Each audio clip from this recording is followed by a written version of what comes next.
Good morning.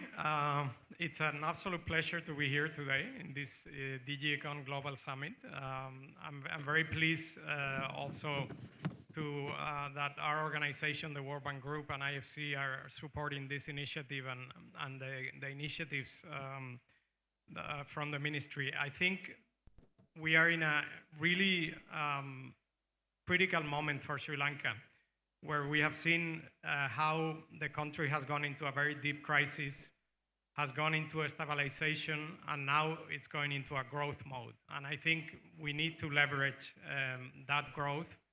And I hope that the private sector who's here today will be able to contribute to that.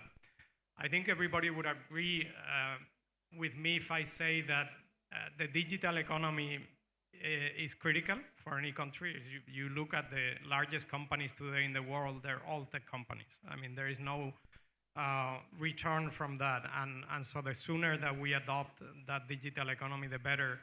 And I think we all agree also that there is a very important role for the government to play to enable that digital economy, but the growth will come from the private sector.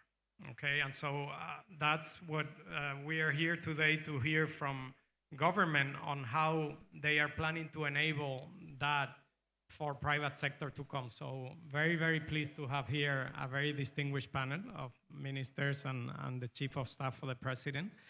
And let me maybe start with Honorable Minister Herath, and congratulate you, by the way, for the new strategy. But let me ask you if you can say a few words about the vision for the strategy. What does the strategy entail, and what are the main goals for 2030? Thank you, Alejandro. Under the guidance of His Excellency the President, in 2022, we started the acceleration of digitalization in Sri Lanka. Actually, for the past decade, we were talking about digitalization in Sri Lanka, but we worked in silos. So what we tried to do was to connect each and everything to facilitate the digitalization process in Sri Lanka. That is not only the government and also the private sector. So in 2023, with the support of the World Bank and also in collaboration with the industry and other stakeholders, the academia, we came up with the digital economic strategy for 2030. So we came up with that, and one of the main goals or the target is to achieve 15 billion USD in digital economy by 2030. That is what we started with. So under that, we had 6 pillars.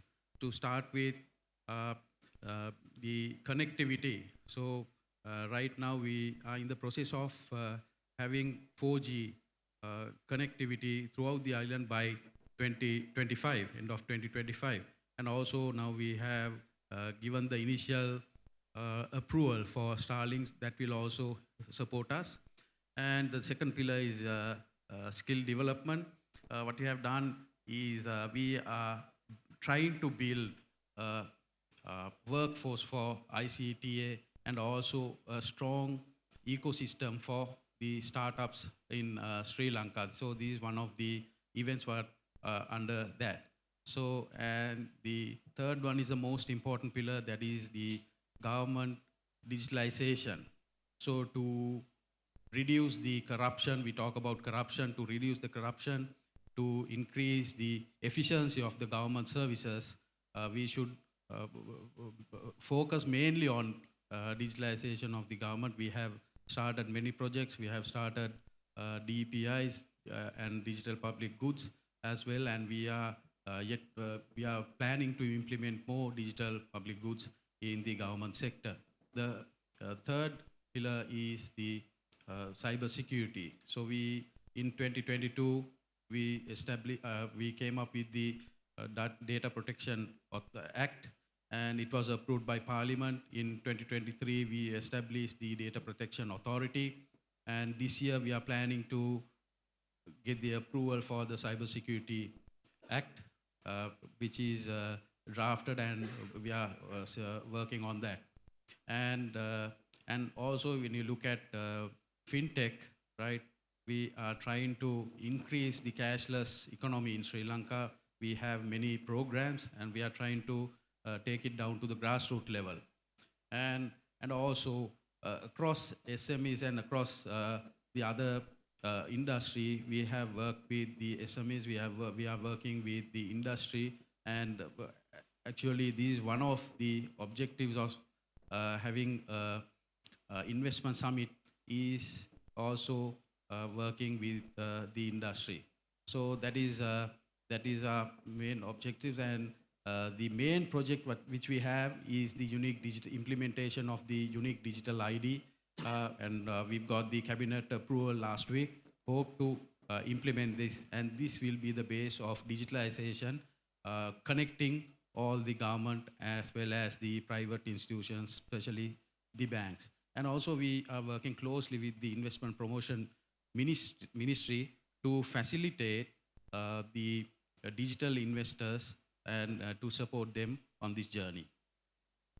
Thank you very much, Minister, and we'll come back to you with more on some of the things you're doing to make sure that this strategy is implemented and continues. I'd like to turn now to Honorable Minister Amunugama, Minister of Investment Promotion, and surely, I'm sure you've been part of the discussions on the strategy. But as you know, foreign direct investment is absolutely critical for any country, and I think in the space of digital economy is particularly important. As you know, some foreign companies can bring technology know-how and therefore expand the development in those areas. So with this new digital strategy, Minister, where do you see opportunities for investors to come in? First of all, I want to congratulate the Honorable Minister of Technology for carrying out a wonderful summit. DigiEcon was a lot of hard work put into it, and the Ministry of Investment also worked closely with the Ministry of Technology. As you said, the digitalization of the public sector itself is a promotion of investment, because if you take the digitalization that the Ministry of Technology had taken forward within the last few months, like the custom verifications, then the health sector, and then even the logistics and etc. Especially the BOI has gone digital on their applications and even on their approvals. EDB also has joined hands with them. Customs, Ports Authority.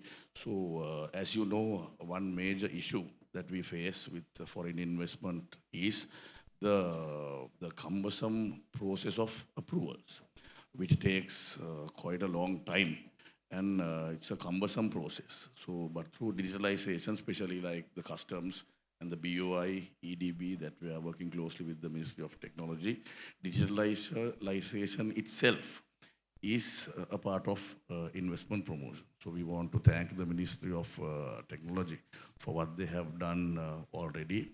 And as Honorable Kanaka stated, the digitalization plan, which goes up to 2030, will definitely support foreign direct investment.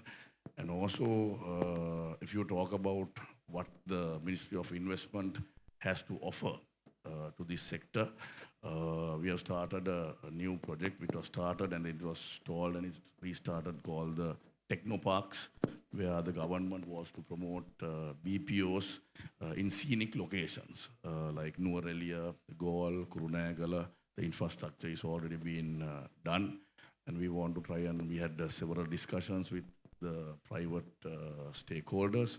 So we want to see how we can get the tech parks in operation, and also the new project which BO has started, which is called the 100 IT companies. Excellency, the President has appointed a task force to design a new package of concessions, which would benefit the IT sector and which we can offer to them, because as it is, there is not much that we offer. Taxation is less compared to the other sectors. The thresholds have been brought down, where the threshold for BOI investment, normal, some other investment would be $500,000, but I think digital projects, we have brought it down to 150,000 threshold, and also the task force that have been appointed by Excellency the President is in the process of designing a new package of attractive incentives where we expect that we should be able to draw more digital investment into the country. Very much, Minister. Fully agree. The World Bank has done many studies and actually projects in which it's actually proven how technology can improve government services and therefore attract more investments. And bureaucracy is oftentimes one of the main impediments for investors to actually come. So fully agree with that. Let me turn to Chief of Staff of the President, Mr. Sagala, because we've seen a lot of reforms in the last few months. I think it's really impressive the pace of reform that has happened in Sri Lanka. And so this is the digital strategy, and the digital economy is one of them. But I'd like to ask Mr. Sagala if you could talk also about some other recent developments that you have seen and the government has put forward, which are also good news for investors. If you can talk about a few of those, please. Going into the reforms, Alejandro, I think it'll take half a day for me to talk about all of that. But briefly, we've undertaken many structural reforms on the fiscal, on the monetary, as well as on the governance side. Fiscal side, it's to bring in the discipline, to bring in the checkpoints. Many new bills have come in. Some of the critical ones are the Central Bank Act, then the Public Finance Management Act, and the Public Debt Management. This brings, one is it makes the central bank independent, and the other two will ensure the discipline in fiscal management, as well as the debt that we take. It will be managed there. But on the other side, I think some of the more important ones we've undertaken are the governance reforms. Those mean a lot for the investors. It's to bring down or to do away with corruption. The anti-corruption law, the Siabok law, was revised. It's of international standard. And we've really gone the extra mile to make it, to benchmark it high. Additionally, by August, we want to bring in the Proceeds of Crimes Bill to Parliament as well. That will be one of the first in the region. All of this will make Sri Lanka transparent, and then we are backing that up with the new economic transformation bill that's coming to Parliament. That is a piece of art, actually. I mean, it's an amazing bill. After the GCC Act, which President Jayawardena brought in 1977 or 78, where Mr. Upali Vijayawardena was the chairman of the commission then, which really accelerated economic growth in Sri Lanka and brought in a new economy. Now we got to move into yet another new economy. And this the economic transformation bill, when it becomes law, will help us with that. We are still fine-tuning a few things. The World Bank has, of course, given its views. IMF has given its views. And they're all positive views that they've given. We are fine-tuning that to bring it in at committee stage. But coming to what are the areas we are trying to grow? Obviously, tourism is one of the fast areas. It's a low-hanging fruit. And we've already managed to speed it up. And now we need to go the next stage of it, which is to bring in higher-end tourism, create the message that can attract that type of tourist. Then in places like Kandy, for example, we need to create more things for the tourists to do. Minister Dilum is the only one awake after 7:13 Kandy. I don't mean to offend anybody, but Candy goes to sleep very early. He's the only active person. Don't ask me how active he is. But we need to create that message. We need to create the activity. Even Colombo doesn't have sufficient activity. So we need to do all of that. It's not just reforms in governance. We need to create that whole story and the activity. Then we have the agriculture sector, which was completely down. It started with the very basics, like bringing back a proper fertilizer policy. And now we are moving into high-tech agriculture. We're encouraging farmers to come into it. We're having the Bill and Melinda Gates Foundation supporting us with a data-driven program, which is to collect data so that farmers have access at their fingertips on a mobile phone to the data that is required, which is a very initial stage of modernization to using the more high-tech things like the drones and the various other things. But one of the most important is what we are talking about, the digital economy. The digital economy is twofold. One is what we're going to export, and the other side is the digital transformation we're trying to bring in Sri Lanka.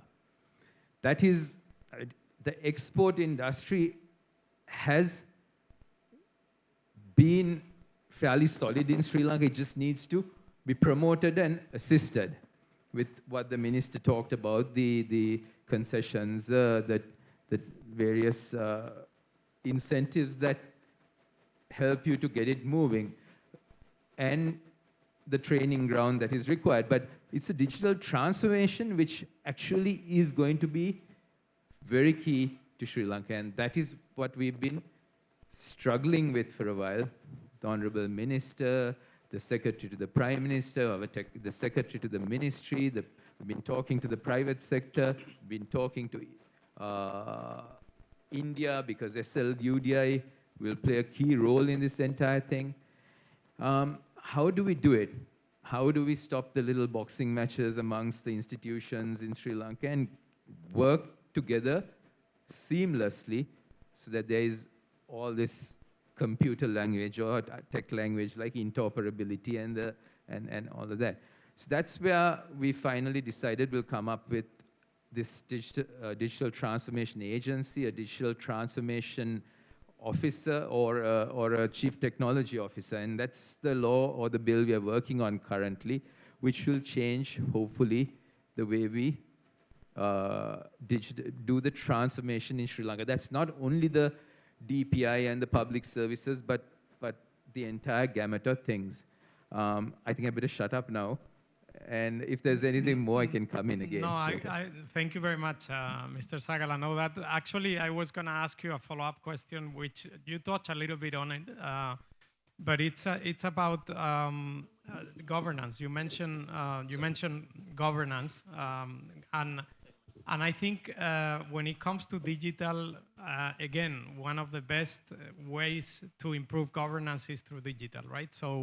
So how do you think this can help Sri Lanka, both in the governance space, but also on the delivery service side, right? So how does the government deliver better services to citizens, to businesses, and then improve governance through digital? So I think the SLUDI is going to be key in that.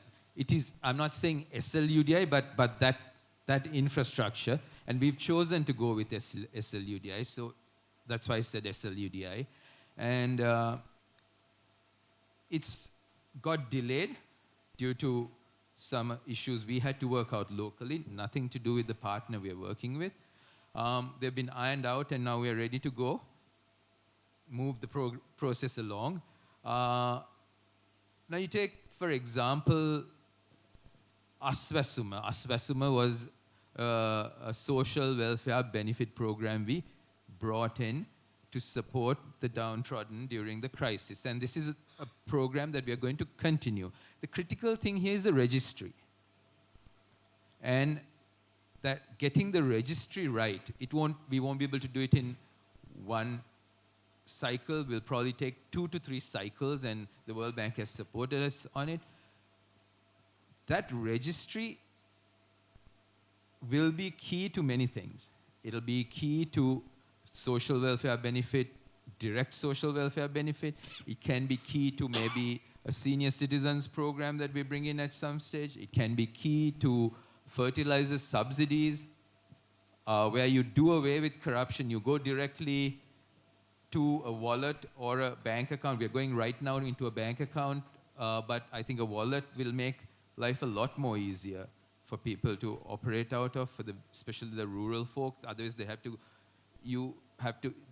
senior citizens will have to go to a bank and pull the money out. You put it into a wallet, they can go to the shop, and whatever they is designated for groceries, they can use for groceries. What is for the electricity bill can be used to pay the electricity bills. It brings in the transparency on both sides, how the citizen uses it, as well as how we provide it to the citizen free of corruption and efficiently. Thank you so much, Sagala. Well, I think that's a good example, actually, of how you can create a system that works through technology and then start replicating that in other ministries and areas. So very great to hear that. Let me come back to State Minister Herath on the strategy, and it's going to be key to continue implementing the strategy. And so what are some of the things that you are planning to put in place, some of the policy reforms that you're doing, or institutional activities that you're doing to make sure that there is a smooth implementation of the reform and that it continues over the next few years? Alejandro, in addition to what I mentioned earlier, the Digital Economic Policy 2030, the most important act is the Technology Promotion Act. In the morning, His Excellency the President mentioned that, and even Chief of Staff right now mentioned about it. So that is the most important thing. So under the Technology Promotional Act, we are planning to establish the Technology Innovation Council, which will advise the government on research and development, innovation, and also digitalization. And also we can look into the startup ecosystem. They will be the ones who are going to advise on the science and technology. And under that, we'll be having the Digital Transformation Agency, which will mostly absorb the ICT current objectives, the mandate, and also it will look into the government digitalization process, and they will come up with the regulation and policy frameworks for the ICT and BPM industry.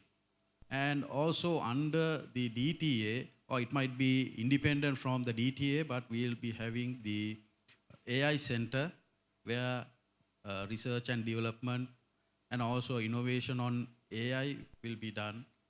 So that is the most important act which we are looking forward to, and we are hoping to table it this end of this next month, and we'll be it's good if we can get the approval as soon as possible. That is the main act. And apart from that, the Committee on AI has come up with the AI strategy, and we are looking forward to the Cyber Security Act as well. The CERT has come up with the cyber security strategy. We are awaiting for the cabinet approval for that. And as I mentioned, we have established the DPA, the Data Protection Authority, and it will be fully operationalized by 2025, early 2025. So, I mean, we have looked into the regulatory framework, we have come up with policies, and we have not stopped there. We have, from last year, from 2023, we have started implementing everything, especially in regards to digitalization in Sri Lanka. Thank you very much, Minister. Let me turn back to the Ministry of Investment Promotion with one last question before we wrap up. So, Minister, IFC is a an investor, and we know for a fact that investor confidence has been very low in Sri Lanka. After the crisis, the investor confidence really dropped to, I think, probably one of the worst times over the last, decades. We have obviously bet for Sri Lanka, and we've continued investing. But there are many investors there where they're still not aware of the opportunities. They're still not aware of many of the reforms that you have just mentioned. I think this government has really done a tremendous effort in recovering, in putting Sri Lanka in the recovery path with many reforms. But from your point of view, what else do we need to do to regain investor confidence so that they can come back to Sri Lanka like they were before, or even more? I would agree with you on that, because with what the crisis, how it affected the country, investor confidence or the investor environment was brought right to the rock bottom. But as the Chief of Staff said, with whatever the reforms that the new government and the new president brought in, and I think especially finance and even the central bank, we have managed to sustain the investors who are currently within the country. There were rumors around that there were investors going out, factories shutting down. This is all false information. First of all, our task was on the instructions of the president, who is the Minister of Investment, was to sustain the investors who are already here. So we immediately engaged with them. We also have started a new unit. It is also called the IFC, but it's the Investor Facilitation Center, where they immediately engage with the investors to solve their problems which they were facing at the moment. Maybe with the banks, maybe with the state agencies. There was a ban on imports. There was a huge negative list which was brought in, which affected the investors in a big way. But now with the reforms that we have brought in, I think the only item on the negative list is only motor vehicles right now. We have managed to, which will be also taken off shortly. Yes, and all other equipment has been taken off the list. And also the IFC is a committee which contains of all the director generals of all the government agencies, where we meet on a monthly basis, and any case brought in from the investors are sorted out then and there, which I chair that meeting. And it's at the BUI. We have allocated a different separate flow for it. So we meet twice a month, and whatever current cases, that problems investors are facing because of the crisis, are sorted at that IFC, which is a temporary measure which was taken. But the total solution, as Mr. Sagala Ratnayaka said, will be the economic conversion bill, which will be, as he said, a piece of art, which will be the bill which will transform the economy of Sri Lanka into a export-orientated economy. Approvals will be made very simple. The BUI or the new commission will be authorized to have their foreign officers in their foreign office in all countries where our missions operate. Zone operations will be separated, and also the International Arbitration Center will be started, which will attract investors, especially to Port City and also to BUI, where, as you said, one area where the confidence had gone down is of the investors is where whatever projects had been taken over by the government. There had been agreements signed, but there were projects which had later been taken over by the government for certain reasons. So we are rectifying this by bringing in the International Arbitration Center, which the investors could go to without going to Dubai or Singapore for arbitration. We are in the process of appointing country representatives to foreign countries, where they could go and do a sort of marketing operation and have their mini road shows. We will be maybe in January, Ministry of Investment jointly with Technology and Tourism. We will be starting our mini road shows. We want to start from Dubai, where we will be meeting these investors, and we will be able to brief them about the new economic conversion bill, what the new packages of what the new incentives will be, and what the way forward is. So that is the plan for the rest of the year. Thank you so much, Honorable State Minister. So I think we've heard very, very positive ideas and things that are happening that would need us to think that we have to be optimistic. I think Sri Lanka has gone through a very hard period, but clearly it is in the growth phase now. There are many positive aspects that are happening that investors should be aware of, and I am very optimistic. I was optimistic at the beginning of the crisis, and I'm very, very optimistic now. And so hopefully investors will feel the same way. We've just heard of many reforms and things that are happening that will be positive for investors. So I want to thank the three distinguished panelists for a great overview of what is happening and how the digital economy can help Sri Lanka continue growth. So please, a big round of applause for our, thank you. Thank you.